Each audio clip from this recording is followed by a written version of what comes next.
Fabrice Vigne est un auteur de littérature jeunesse. Mais le résumer à cet emploi serait une erreur, car le jeune quadragénaire s'adresse à tous les publics. Moi, je ne me considère pas comme un auteur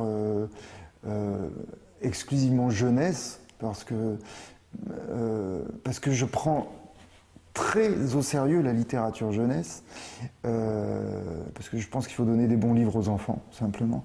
Mais je pense qu'un bon livre est un bon livre. Voilà. Le premier ouvrage de Fabrice Vigne est paru en 2003 aux éditions de l'Ampoule. T.S. est le nom de ce livre où le narrateur est un adolescent de 16 ans. Et moi, je ne savais pas du tout si c'était de la littérature adulte ou de la littérature jeunesse, et c'est l'éditeur qui a tranché. Il m'a dit on va en faire un livre pour adultes si on veut que tout le monde le lise.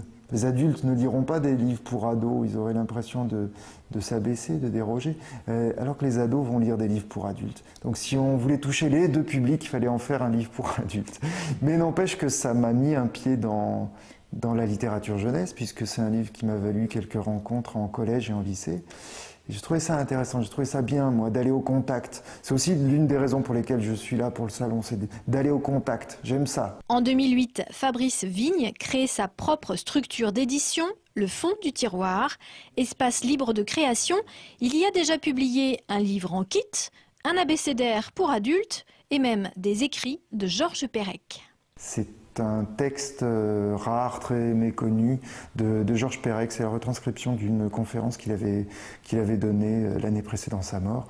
Donc je suis éditeur de Perec. Si on m'avait dit ça il y a quelques années, je l'aurais pas cru. Ça, c'est une idée péréquienne aussi. Hein. C'est voir tous les livres assemblés, posés les uns à côté des autres, comme les pièces d'un même puzzle.